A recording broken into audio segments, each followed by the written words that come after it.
Damos gracias al Señor, amados hermanos. Amén. Vamos a orar. Pongámonos en pie. Gloria a Jesús. Qué bueno es orar. Hay mucha necesidad, ¿verdad? Pedirle al Señor que sea Él obrando en medio de las circunstancias, sean cual sean, ¿no? Hay días que pasamos muy tranquilos, sin ninguna preocupación, pero hay días que de un momento a otro alguien tiene fiebre, alguien se enferma, alguien se cae, ocurre una situación, alguna finanza, y aquí estamos. El poder del cristiano está en la oración. No tenemos a nadie más que al Señor para que sea Él ayudándonos y ministrándonos en nuestras necesidades. Vamos a continuar conociendo a Cristo, amén, conociendo al Señor. Vamos a seguir estudiando la expiación de Cristo y hemos dicho que lo vamos a hacer en 4 sesiones. Ahí en el libro de Romanos 3, 25 y 26, entendemos, esos versos deben quedarse bien grabados en nosotros.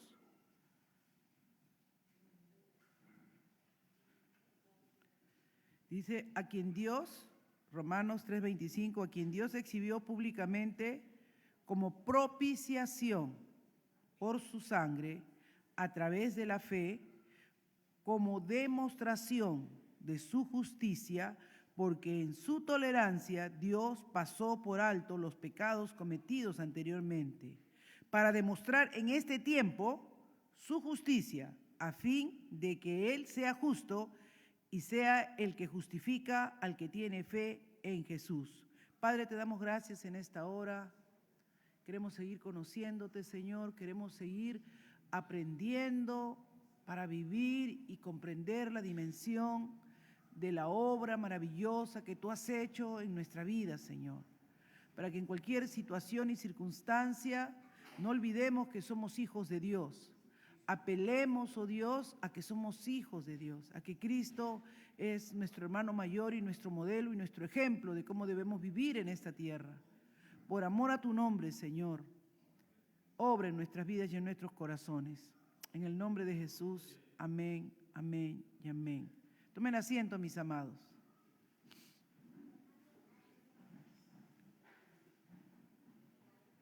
La semana pasada que estuvimos estudiando la expiación de Cristo, que hemos comenzado una parte, ¿verdad?, de la obra importante de la vida de Cristo, es cómo vivió y cómo murió.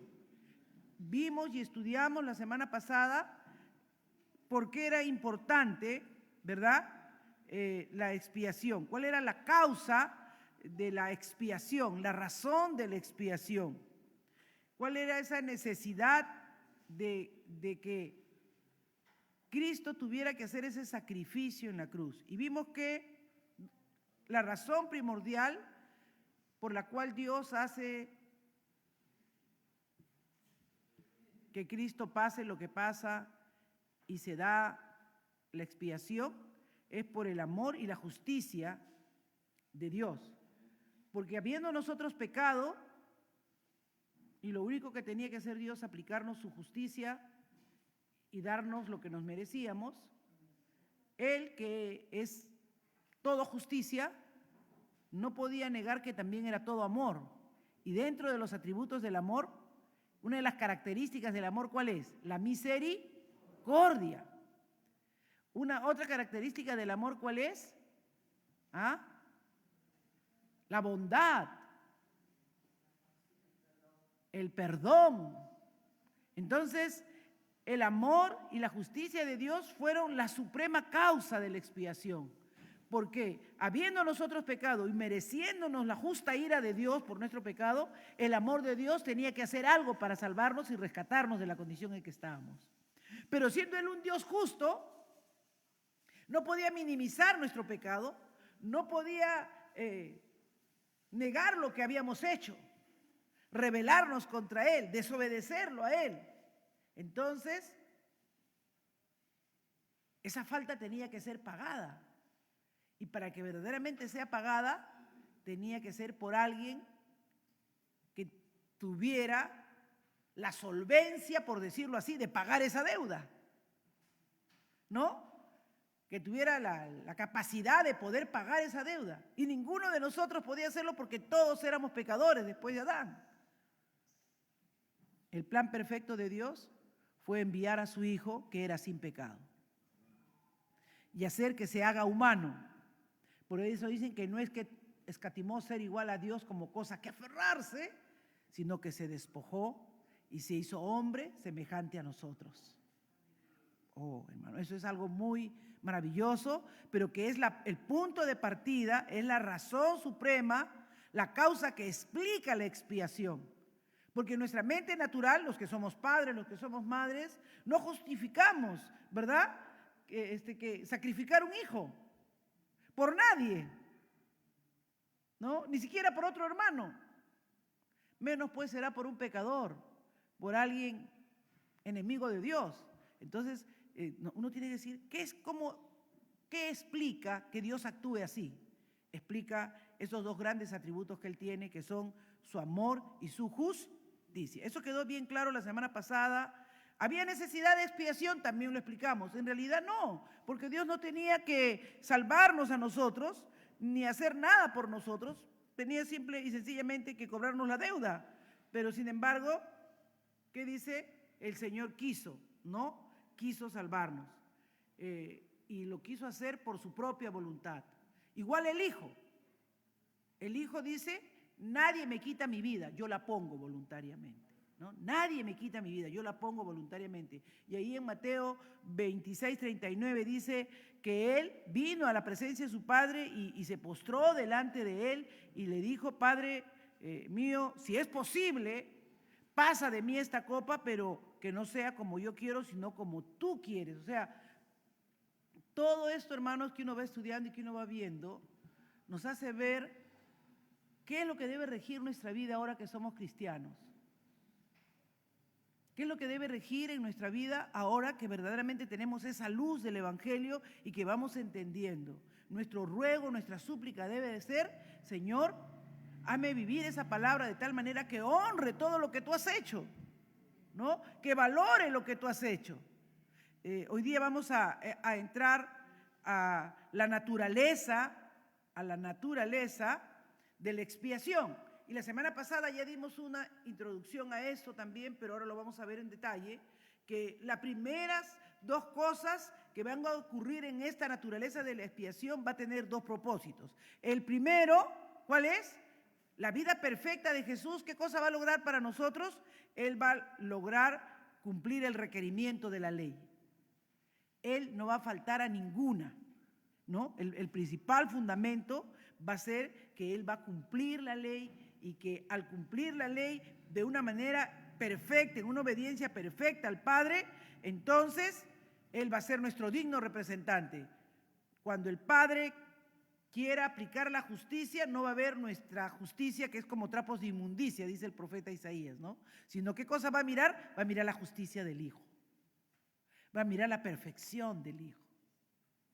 Y es de la primera parte de la expiación, de la naturaleza de la expiación. Y les dije, no solamente cuenta cómo murió, sino cuenta cómo vivió. Vivió en completa obediencia. ¿Cómo debe ser nuestra vida entonces después del nuevo nacimiento, después de conocer a Cristo? Una vida de obediencia. Muy bien, Susana, una vida de obediencia. Nosotros debemos, hermanos,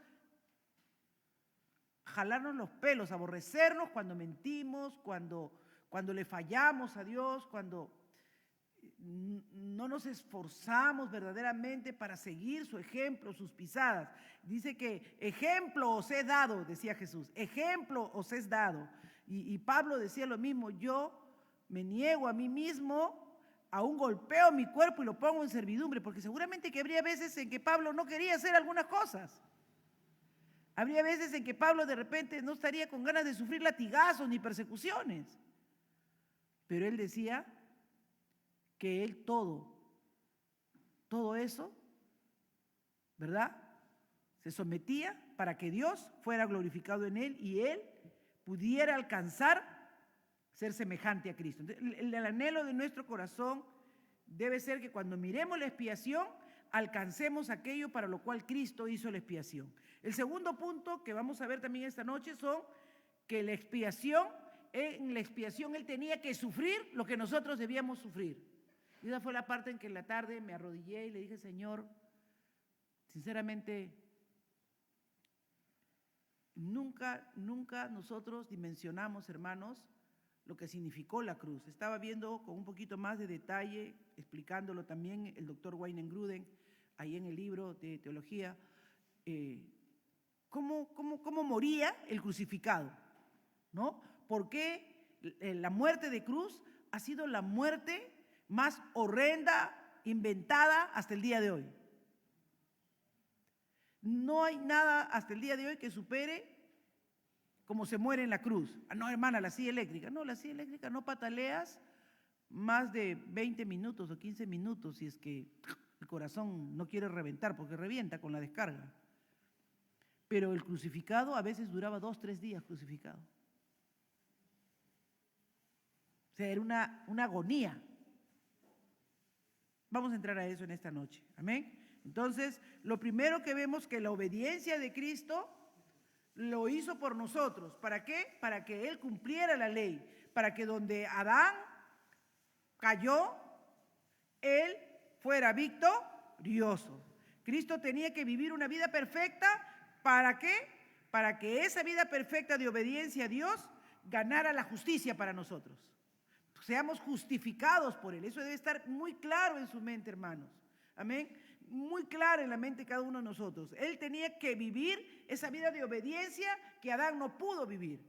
Si Adán habría podido vivir la vida de obediencia siquiera un tiempo, se habría dado cuenta, de verdad, que él tenía una eternidad con Dios. Pero él perdió la eternidad que nosotros deberíamos haber tenido. Así que es importante que tú y yo veamos esto, que tenía que obedecer la ley durante toda su vida. ¿Toda su vida para qué? Para que los méritos de esa vida se puedan ser aplicados a nosotros, para que nos sea contado a nuestro favor. Y realmente una de las cosas que Pablo dice, ¿no? Que esa era la meta de su vida. Dice, que es poder ser encontrado en Cristo, no teniendo mi propia justicia. ¿Qué decía Pablo? No teniendo mi propia justicia, sino ¿cuál justicia? La que procede de Cristo, la que viene de Él. Porque su propia justicia Pablo lo trató de hacer. Pablo fue mucho mejor que nosotros, bendito sea el nombre del Señor. Él fue alguien preparado, formado a los pies de Gamaliel, instruido, y él celoso de buenas obras. Él perteneció a un grupo religioso como fue el de los fariseos, que hasta en la pesita trataban de ser puntuales. Pero él dijo que en cuanto a la codicia, ese pecado sí estaba en él. Y de repente no codiciaba dinero, porque a veces uno cuando piensa en la codicia solamente piensa en el dinero, pero de repente codiciaba la posición del sumo sacerdote. Por algo no se jactaba de ser alumno de Gamaliel. Hay gente que no les interesa el dinero, sino el poder. Son más ambiciosos de poder, se emborrachan de poder. Y el poder, dicen que el poder corrompe al hombre, ¿no? Ya ven todas las personas que tenemos presas nosotros. ¿Dónde terminan las personas más poderosas de nuestro país, no? ¿Quiénes son las personas más poderosas de un país? ¿Quién es la persona más poderosa de un país? El presidente de un país. Y los nuestros, todos terminan en la cárcel. ¿Por qué? Porque el poder los corrompe, ¿no? Pero nosotros queremos que el poder de Dios esté en nosotros, no para que nos corrompa, sino para que nos santifique, para que podamos vivir esa vida de justicia. Amén. Cuando tú apelas a Cristo, es para que tú puedas vivir como Él vivió. Por eso dice Juan, ¿qué dice Juan? El que dice que está en Cristo, el que dice que es nueva criatura, debe andar como Él anduvo. No le pone otra cosa. El que dice que está en Cristo debe andar como Él anduvo. Así que la justicia que proviene de Dios se basa en la fe, no se basa en el esfuerzo humano. Se basa en la convicción y en la certeza de que sabemos a quién hemos creído. Si tú estás seguro y estás cierto, tú tienes que estar seguro, como dice Filipenses 1:6 creo que es, que el que comenzó la buena obra, la perfeccionará hasta el día de Jesucristo. Porque si nos miramos, hermanos, si ustedes me miran a mí, por lo menos que soy más visible, ¿no? ¿Se dan cuenta que nadie es perfecto? Ay, yo el otro día le vi a la hermana cuando estaba renegando con el pastor Quirós. ¿No es cierto? Entonces ven mi humanidad, ven mi imperfección. ¿Y qué debo hacer? ¿Tirarme al piso? ¿O debo seguir lo que dice la palabra de Dios?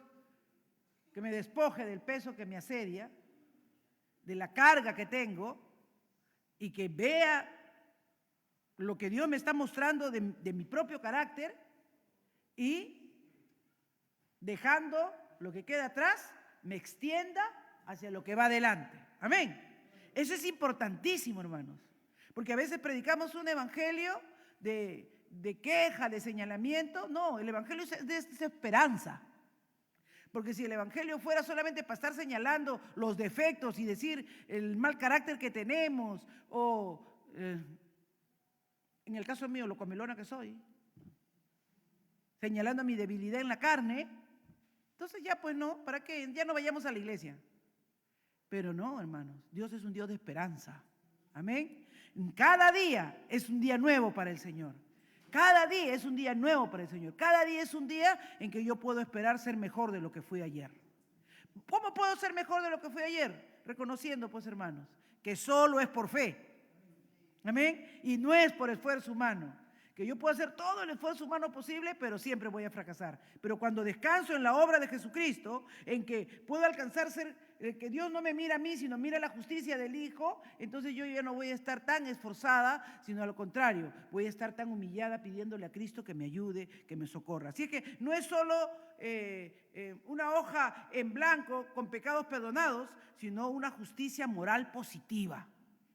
¿Qué quiere decir con eso de una justicia moral positiva? O sea, yo comienzo a tener y adquirir valores en mi vida de tal manera que yo puedo discernir lo bueno y lo malo. Y con la ayuda del Espíritu Santo yo no me inclino hacia lo malo, sino me inclino hacia lo bueno.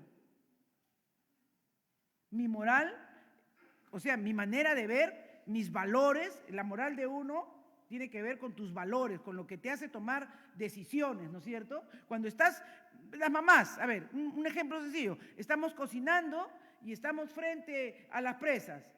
Una madre casi nunca se separa la mejor presa, casi siempre se la está dando lo mejor para sus hijos, ¿verdad? Porque los ama. Y ahora que Dios ha puesto y ha derramado el amor de Dios en nuestros corazones, yo no voy a hacer, pues, cuando vienen mis hermanos a visitarme y estamos almorzando, uy, justo llega la hora del almuerzo, ay, guarden los platos, después seguimos almorzando. No, pues, ¿no? Pasa, hermanito, acá hay. Quito mi presita del plato, se lo sirvo, ya, me pongo bastante zarcita y se acabó. ¿Por qué? Porque Dios, ¿qué nos manda? Prefiriéndonos los unos a los otros, hermano. Así tiene que ser, así tiene que ser. A mí Dios me ha probado muchas veces, yo he tenido mucha suerte en eso. Justo a la hora del almuerzo, justo. Ay, Señor, ay, ¿para qué haber escuchado ese mensaje? Ya, seguro que quieres que lo practique, así que ahí, arrancar a practicar. Por eso el apóstol Pablo decía, golpeo mi cuerpo, lo pongo en servidumbre, porque no es, hermanos, que uno diga que está súper espiritual con alas de ángel, ay, voy a darle la mejor presa. No, uno hasta lo piensa y dice, lo parto en dos. Ay, porque se va a ver muy chiquito, ya se lo tengo que dar entero, hermano. Uno lo da sufriendo, hermano, pero quiere ser como Cristo. ¿Amén o no amén? Queremos ser como Cristo. Dice, Cristo hizo más que solo morir. También se convirtió en nuestra justicia delante de Dios. Cristo hizo mucho más. Así que cuando nosotros miramos la obediencia de Cristo, como dice en Filipenses 3:9, ser hallados en Él. Ser hallados en Él, no teniendo mi propia justicia, no teniendo mi propia manera de ver, sino ¿qué cosa? Derivada de la ley, no hagas esto, no hagas aquello, no, sino la que es por la fe en Cristo Jesús, la justicia que procede de Dios sobre la base de la fe. Por eso San Agustín decía, ay, yo me flagelaba, vivía pensando que me iba a ir solo al infierno, pero gracias doy por Jesucristo porque esto es por fe, mas el justo por la fe vivirá. Amén. Así que nosotros también tenemos que ser así. No son por las obras de nuestro esfuerzo humano, sino por la fe en Cristo Jesús. Por la fe en el Señor, mañana voy a ser menos egoísta de lo que ahora soy. Mañana voy a compartir un poco más con mis hermanos y con mis hermanas. Allí en 1 Corintios 1:30 dice, mas por obra suya estáis vosotros en Cristo Jesús. Así es que, hermanos, el cual se hizo para nosotros sabiduría de Dios, y justicia, y santificación, y redención. Amén. Hemos sido redimidos, tenemos nueva vida, nueva oportunidad. Qué preciosas son estas palabras cuando uno logra entender la dimensión de lo que hemos alcanzado en Cristo Jesús. Dice Romanos 5:19, porque así como por la desobediencia de un hombre, todos fuimos constituidos pecadores por la desobediencia de Adán. Cualquiera de nosotros podría decir, ay no, pero Adán fue, yo no fui. No, igualito. Ahora, por la justicia de Cristo, yo no puedo decir, ay, pero eso fue allá en la cruz. No, ahora Dios, así como me imputó el pecado de Adán, me imputa la justicia de Cristo. Aleluya. Así como por causa de Adán yo heredé la naturaleza pecaminosa, así ahora por causa de Cristo yo soy justificado. Gloria al Señor, hermano. Eso es maravilloso. Eso es maravilloso. Si usted no lo disfruta, entonces no sabe lo que es ser un hijo de Dios. A menos que Cristo, la obediencia perfecta, hiciera eso por nosotros, nosotros no tendríamos, ¿verdad?, la historia de obediencia que podemos tener ahora en Cristo Jesús. No podríamos merecer el favor de Dios y la vida eterna con Él. No lo podríamos, hermanos, no podríamos. Una de las cosas que más debe venir y llegar a nuestra vida es que con la vida de Cristo, si nosotros siempre la tenemos presente, ¿verdad? Siempre razonando y pensando en lo que Cristo hizo. Había hace tiempo una película que se llamó, que decía What Will Jesus Do? ¿Qué haría Jesús? ¿La han visto? Muy buena, ¿no? Muy buena esa película. ¿Qué haría Jesús? Hasta sacaron unos brochecitos que estaba ahí como en inglés, es What Will Jesus Do? ¿Qué haría Jesús? WWJD. Y una de las cosas que comenzaron a plantearse fue, ¿qué haría Jesús frente a esta situación? Era un pueblo y había llegado un mendigo y todos lo habían tratado mal. Era, ¿cómo se llama esto? Un inmigrante. Y todos lo habrían tratado a este hombre de lo peor, ¿no? Y ese hombre, desesperado, el domingo entró a la iglesia y encontró que todos eran miembros de la iglesia. El que no le había dado una oportunidad, él le dijo, aunque sea le limpio el piso, yo no quiero que me regale plata, yo quiero que usted me dé un trabajo. No, que aquí no, lo trató mal el gerente ese. El mismo pastor, cuando le tocó la puerta, que le pidió por favor si podía conseguirle un trabajo, algo por el estilo, que le dijo que no. Y el domingo cuando va a la iglesia, se da cuenta que ahí están todas las personas que lo habían tratado de lo peor a él, ¿no? Y él sale al frente y les hace reflexionar y les dice que él pensaba si Jesús le habría tratado como ellos le trataron, ¿no? Entonces, a partir de ahí ellos comienzan a cambiar. ¿Jesús le estaría tratando a él como yo lo estoy tratando? ¿No? Dice aquí, ¿qué es suficientemente bueno para merecer la aprobación de Dios? ¿Estamos dispuestos a confiar en su historial de obediencia en cuanto a nuestro destino eterno? O sea, Jesús actuó así, yo estoy dispuesto a vivir así. El ejemplo que Él me ha dado de las relaciones que tenía con sus discípulos, con los fariseos, con los saduceos, y cómo Él se comportó, cómo Él vivió. Yo estoy dispuesto a creer que es así como yo debo vivir. Y que la única forma en yo demostrar que estoy creyendo en esa justicia es porque hago lo que Jesús haría. Bueno, esas son dos buenas preguntas que a mí me quedaron y se las dejo a ustedes también. La segunda parte son los sufrimientos de Cristo por nosotros. O sea, la primera es la obediencia de Cristo por nosotros, lo que acabamos de ver, y ahora vamos a ver la segunda parte de la expiación, que es los sufrimientos que nosotros nos merecíamos. Nosotros, la primera cosa, no pudimos hacer ser obedientes. Ya Cristo obedeció por nosotros y por medio de Él alcanzamos su justicia. Lo otro que nosotros nos merecíamos era la paga de nuestros pecados, que era la muerte. Amén.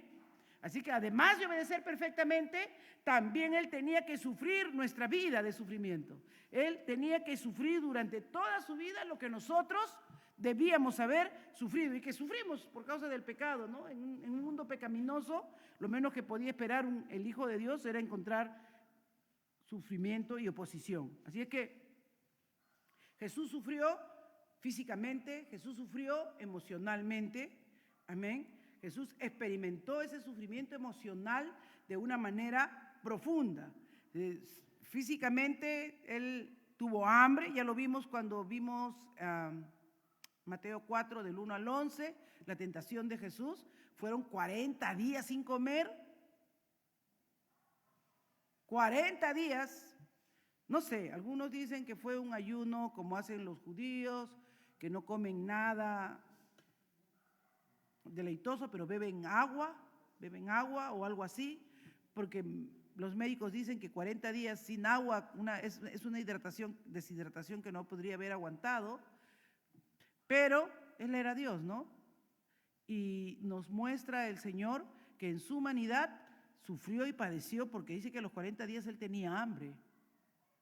Él tenía hambre.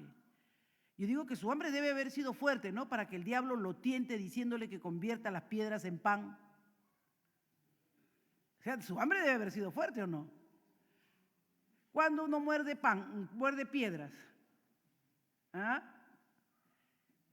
Nosotros teníamos unas imágenes de unos niñitos de África, cuando trabajábamos en Compasión, de niños que raspaban de la pared unas bolitas de cal. No sé si ustedes han visto cuando es un sitio muy arenoso, hay unas bolitas de cal que se encuentran incrustadas en las partes un poquito más afirmadas de la arena.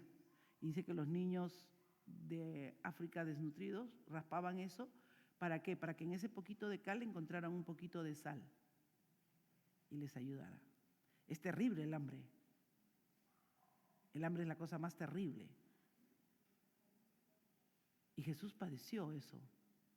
¿Para qué? Para decirnos que no solo de pan vive el hombre. ¡Wow! Para decirnos que no solo de pan vive el hombre. A veces nosotros, por las necesidades físicas, le fallamos a Dios muchas veces, ¿no? No, porque yo necesito trabajar, yo necesito esto, aquello. Pero Dios nos quiere decir que Él sufrió lo que nosotros tendremos que sufrir. Él lo pasó y Él lo vivió en su cuerpo. Él soportó el ataque de Satanás en todas las áreas de sus facultades físicas. Pero también a Él le tocó madurar. ¿Qué dice Hebreos 5:8?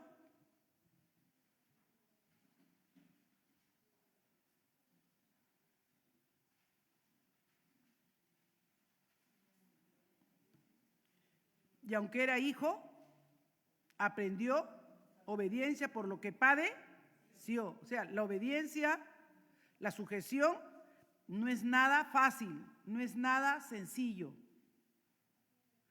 Y habiendo sido hecho perfecto, vino a ser fuente de eterna salvación. Por lo que padeció, hermanos, por lo que sufrió. A veces los cristianos no queremos que nos pique una mosca, ¿no? O que zumbe una mosca por ahí, no queremos. Pero miren, Dios nos está enseñando que Él sufrió, Él padeció, Él aprendió. La obediencia no fue algo así fácil porque Él era humano y lo hizo por nosotros. Amén. También Él aceptó rechazo, aceptó oposición. ¿Qué dice Hebreos 12? Ahí mismo, ya que estamos en Hebreos 12.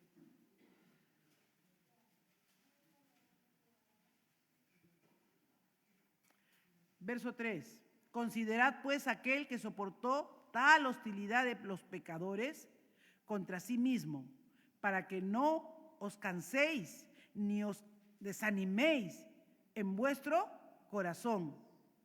Así que lo que Cristo ha padecido, lo que Cristo ha sufrido, toda la hostilidad por medio de aquellos que pecaron y estaban contra Dios, lo soportó, hermanos, lo soportó estoicamente, para que tú y yo no nos cansemos, para que tú y yo no nos desanimemos en nuestro corazón, no nos desalentemos.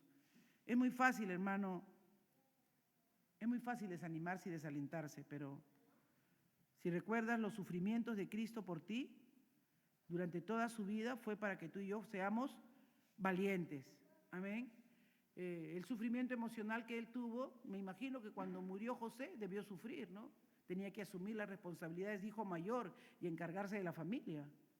Si cuando murió Lázaro lloró y Lázaro era solo su amigo, entonces aquel que fue como su padre emocionalmente le tuvo que haber dolido también. En Juan 11:35 dice Jesús lloró. Y en el libro de Isaías describe mejor esto. Isaías 53, verso 3.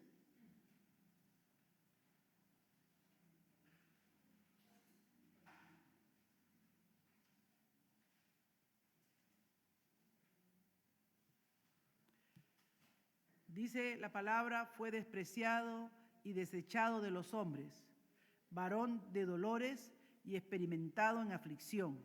Y como uno de quien los hombres esconden el rostro, fue despreciado y no le estimamos. A veces esta palabrita no le estimamos debe poner en nuestro corazón una alarma, ¿no? Una alerta, hermanos. Se los digo con mucho amor, una alerta porque muchas veces nosotros actuamos sin recordar que el que tú y yo tengamos paz y tengamos libertad proviene de la obra de Cristo. Y cuando hay alguna situación dura o difícil, ten la misericordia que Dios ha tenido contigo. Amén. Valora ese sufrimiento, ese dolor, ese vituperio, ese camino al Gólgota, todo ese vituperio que Cristo sufrió para que tú y yo podamos ahora ir a la presencia del Señor, para que tú y yo ahora podamos tener una conducta amorosa, para que podamos bendecir a los que nos maldicen, amar a nuestros enemigos y no menospreciemos, no desestimemos la obra de Cristo a nuestro favor. Yo hablo de la persona más cercana que está a mi lado, que es mi esposo, ¿no? Si tú no puedes tener amor y misericordia con la persona que está a tu lado, va a ser mucho más difícil que lo tengas con un extraño. Va a ser mucho más difícil, ¿no? Entonces, cuando ya, por ejemplo, nosotros ahora que es el nido vacío, estamos los dos, uno envejece, uno se vuelve renegón, aburrido, ya no quiere, ya no tiene la misma paciencia. Y ahí está mi esposo, yo le digo, Carlos, nosotros ahora que estamos mayores debemos ser mejor ejemplo, porque no estamos en el mundo para decir, ya, pues ya la vejez. No, nosotros ahora estamos en Cristo Jesús y debemos tenernos más paciencia, comprendernos mejor, hacer que más bien la vida de Cristo se refleje más. ¿Amén o no amén? Y ahí se me pasa todo el enojo que tengo porque me rompió algo, porque soltó aquello, porque botó lo otro. Y ya, pues me predico el Evangelio para estimar la obra de Cristo, para que yo cambie, no termine siendo como cualquiera. Amén. Porque los hijos de Dios no somos como cualquiera. Nosotros somos diferentes. Nosotros somos la sal y la luz del mundo. Así que apelo a Cristo, hermanos, para que ustedes tengan, estimen, dice, y no le estimamos. Cuando tengas algo que tomar una decisión delante de ti, ¿qué haría Jesús? Estímalo, valora su padecimiento, su sufrimiento. ¿Qué dice el verso 6? Todos nos descarriamos. Así que no diga ninguno, yo no, todos nos descarriamos. Como ovejas nos apartamos cada cual por su camino. Así que cada quien, hermanos, tiene lo suyo. Cada quien tiene su paja o su vigaza en su ojo. Amén. Así que en amor mirémonos y miremos la obra de Cristo, miremos su sufrimiento, que su sufrimiento no sea en vano. Dice, los sufrimientos de Cristo por nosotros, pues para que tú y yo entendamos que su quebrantamiento, su vida quebrantada, ese dolor de la cruz, hermanos, el sufrimiento que vemos ahí en la cruz debe hacernos entender ¿cuál fue el grado de padecimiento? Ahí estaba leyendo yo Mateo cuando dice, mi alma está muy afligida hasta el punto de la muerte. Quedaos aquí, velad conmigo, ¿no? Y leí, hermanos, un documental de un médico que no es que estuvo en los tiempos de Jesús, sino que científicamente quiso ver cómo era la muerte de la cruz, ¿no? ¿Qué implicaba? Y entonces él explica que esta muerte, hermanos, es el clímax del sufrimiento. ¿Por qué? Porque cuando una persona, o sea, le buscaban un huequito acá y había una de los huesos, que eso hacía que no se desgarre, porque la carne se desgarra, pues imagínense, 60, 70, 80 kilos que pesara un hombre, ¿no? Entonces, así, en esta posición, y solo carne no cae. Entonces, hay un huesito que atraviesa y ya entre los huesos, con la estructura de los huesos más los cartílagos, aguanta un poco. Y entonces, cuando le clavan los pies, también lo atraviesan de tal manera que los pies. Pero cuando tú estás así mucho tiempo, ¿cómo respira el diafragma? Dice, el diafragma se contrae y se expande, se contrae y se expande. Por eso cuando le da una neumonía a un niño, ¿qué hace el niño? Respira con el estómago, lo trata de jalar, ¿no? Lo primero que hacen los médicos cuando llega un niñito con una congestión bronquial al hospital, abre y le mira cómo está su barriguita, si está respirando con el estómago. ¿Por qué? Porque ya no está dilatando. Entonces, cuando está en esa posición, la dilatación del pulmón se hace difícil. Entonces, el médico explicaba que con todo el cuerpo colgado, con las manos así, la contracción se hacía difícil. Entonces, la persona comienza a sentir que se va a asfixiar, ¿no? Comienza a sentir que le falta aire.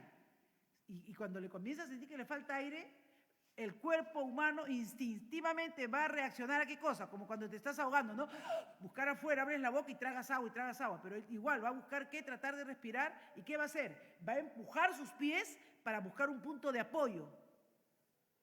Entonces, como sus pies está también clavado, va a tener que elegir entre morirse de asfixia o rasgarse un poco los pies, presionando aún cuando sabe que está apoyándose en los clavos para sentir un poco de alivio y de respiración en el pecho. Cuando yo estaba escuchando eso, hermano, yo de verdad me sentí me puse de rodillas y le dije, Señor, perdóname, ¿no? Perdóname, porque no entendemos la magnitud de tu sufrimiento. No entendemos. Así sea que Cristo estuvo unas horas, ¿no? Creo que lo crucificaron como al mediodía y ya para las 4 había muerto, pero fueron 5 horas de agonía. Y dice que usan esta es la cruz, bueno, acá tienen la cruz, usan esta parte de la madera de acá de la cruz para apoyarte y tratar de sostener tu cuerpo y subir un poco y darle nuevamente capacidad a tus pulmones para que pueda abrirse, para que pueda respirar. ¿Y Jesús cuántos azotes sufrió en su espalda antes de que lo llevaran a la cruz?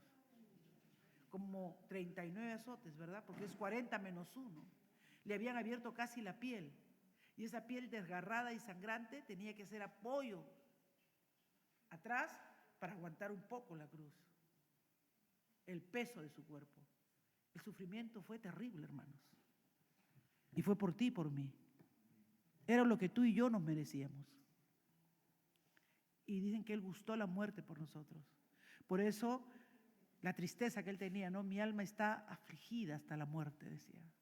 Mi alma está dolorida, velen conmigo, oren una hora conmigo. Él necesitaba el respaldo emocional de sus discípulos. Y Él en esta noche también nos está diciendo, yo necesito una iglesia que entienda que lo que he hecho, que lo que he padecido, ha sido por darles la libertad a ustedes de vivir una vida diferente, en amor, en bondad, en misericordia, en justicia. Es en la cruz donde Él nos libera, amén, nos libera de una manera poderosa, pero nos libera sufriendo el dolor físico, el que les acabo de explicar, nos libera de alguna manera. Si algunos hombres que aguantaban dolor en la pierna y en los brazos demoraban 2, 3 días en morir, era la peor muerte, hermanos.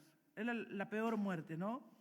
Y algunos, cuando veían que la agonía era tan larga, les cortaban las piernas para que se desangren y mueran más rápido. En el caso de la crucifixión de Jesús, como era un día feriado para los judíos, ellos querían que se mueran rápido para antes de de que entren al Sabbat, porque recuerden que es Viernes Santo, ¿no? El sábado era el Sabbat y no podía haber un cadáver. Y ahí es donde quieren quebrarle y Dios no permite que su hueso sea quebrado, sino Él entrega el espíritu y muere. Muere en un debate de constante dolor y sufrimiento. Así que ese fue el dolor físico que Él cargó por nosotros. Pero hay otro dolor también que Él cargó por nosotros. ¿Cuál es ese otro dolor? El dolor de la culpa del pecado. Él cargó con nuestros pecados. Amén. Me ha ganado el tiempo. Yo soy muy respetuosa de los horarios. Aquí vamos a continuar el próximo martes. Pero medite, hermanos. Mediten que la obra de la expiación, aunque Dios no estaba obligado a hacerla a nuestro favor, lo hizo porque nos amó. Porque el amor de Dios es tan grande, hermanos, que no escatimó a su propio Hijo. Vamos a orar. Padre, yo te doy gracias en esta hora. Te doy gracias, Señor, por tu inmenso amor. Mientras preparaba la clase, Señor, meditaba y entendía que tu obediencia perfecta es lo único que me ha hecho alcanzar la justificación. Pero al mismo tiempo tu sufrimiento, Señor. Tu sufrimiento debe hacerme negarme a mi carne y a mis deleites y a mis placeres. Ayúdanos, oh Dios, ayúdanos a entender el dolor por el pecado que tú cargaste, Señor, a nuestro favor. Cargaste la ira de tu Padre ahí en la cruz, Señor, para que nosotros por tu sacrificio vicario fuéramos perdonados y limpiados. Oh Dios, ayúdanos a honrarte, a servirte y a glorificarte siempre, Padre. En el nombre de Jesús, oramos así. Amén. Dios le bendiga, mis amados. Voy a dejar por aquí a mi hermano Mauricio Rodríguez, que tiene las ofrendas.